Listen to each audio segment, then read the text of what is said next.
It's a shame that this has to be so politicized, because what happened is absolutely atrocious, no matter how you look at it. Democrats are blaming, Trump and his supporters and trying to make the connection here to his beliefs being QAnon and all of that. And that's just really, really unfortunate. Republicans also making this a really political issue by blaming immigration and failed policies. This is something that should never have happened. That was Fox Business guest Lee Carter being a little upset, I guess, that there's some politicization of a political attack. And it's in a very same segment where, again, on the same news station where they've been politicizing the attack by noting that the man who we found out just recently overstayed his visa. Oh, did you see that? He's an immigrant. He's an illegal immigrant. You see how illegal immigrants, they do all this crime. See, that's what happens. That's why we got to close the border. But wait a minute. He was from British Columbia. He's from Canada. Right-wingers never talk about closing the border to Canada. They always seem to focus on the southern border. Oh, it's about the border, though. Which one? Which border? Now, again, it looks like they're reaching for any excuse, any sort of distraction to ignore the fact that, again, this man was obviously very mentally unbalanced and furthermore filled up with right-wing conspiracy theories. I mean, simple as that. I mentioned some of those conspiracies yesterday. Obviously, there's a whole anti-Semitism. Jews control the world. They're controlling everything. He claimed that Jews helped finance Hitler's political rise in Germany and suggested that a plot was involved in Russia's recent invasion of Ukraine. Of course, there's also, the QAnon stuff that he believes in. Oh, did you know that it's a zombie Hillary Clinton is eating babies? What? No, that's not. Oh my God, it's frustrating. And then you have, of course, the anti-vax conspiracy theories.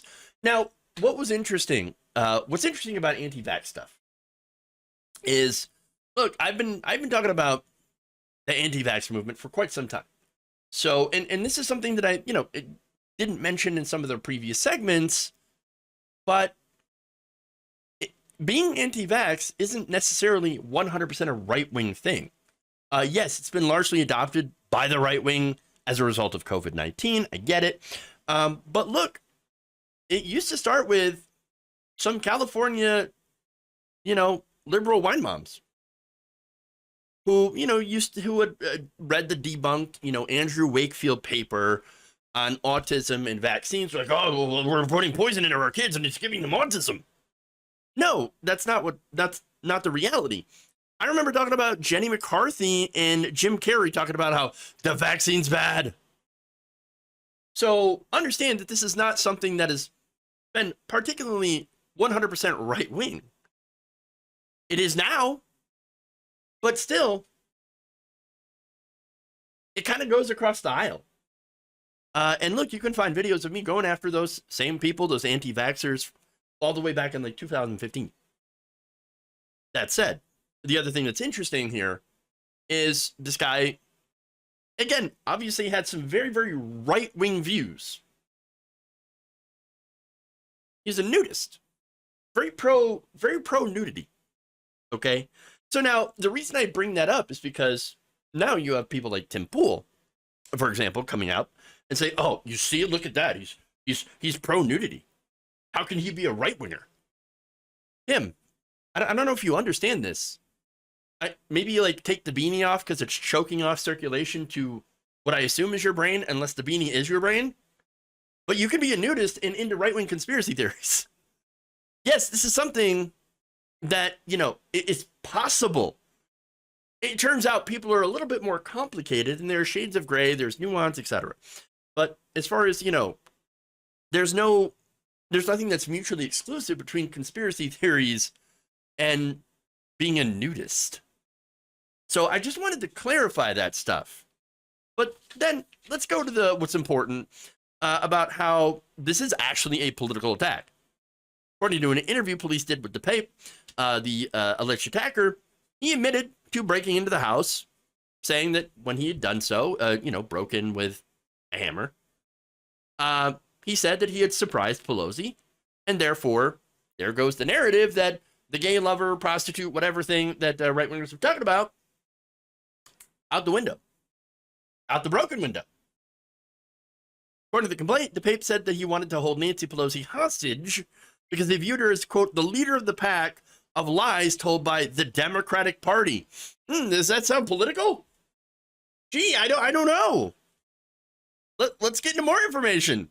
And according to an FBI affidavit filed on Monday, the Pape told officers in a recorded interview that he had planned to take her hostage, and if she were to tell him the truth, he would let her go, and if she had lied, he was going to, quote-unquote, break her kneecaps, and then explain that once he had done so, she would wheel her into Congress, which would show other members of Congress that there were consequences to her actions.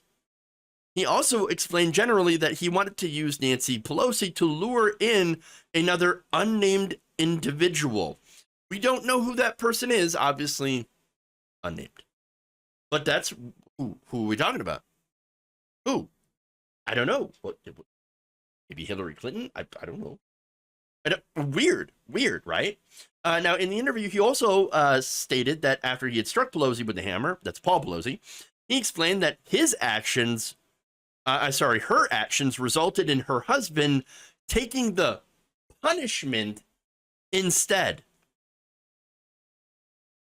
Law enforcement then also recovered zip ties in Pelosi's bedroom, in the hallway, near the front door of the residence, according to the affidavit, and found a roll of tape, white rope, a hammer, one pair of rubber and cloth gloves, and a journal in the suspect's backpack. Political. Seems kind of political. Just saying. Now, he also told officers when he broke in, again, Paul Pelosi was in bed, appeared surprised, and that he told her he was looking for Nancy. Then he had went into the bathroom to call 911.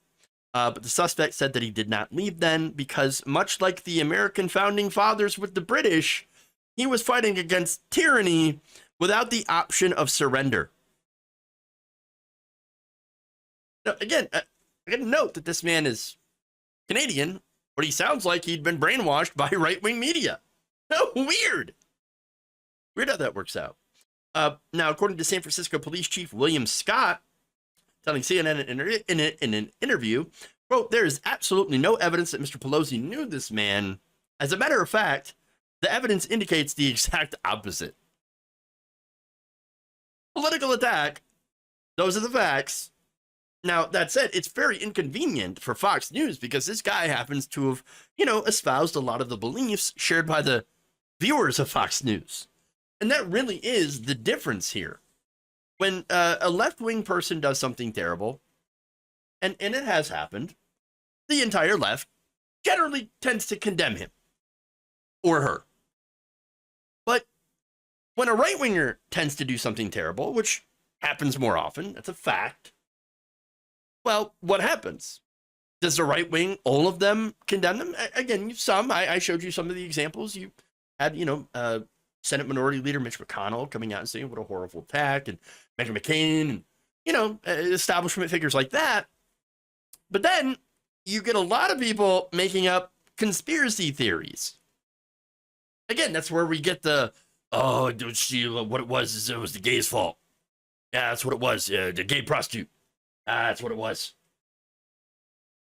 And all of it is to try to distract you instead of actually, denouncing the attack and taking responsibility for the rhetoric.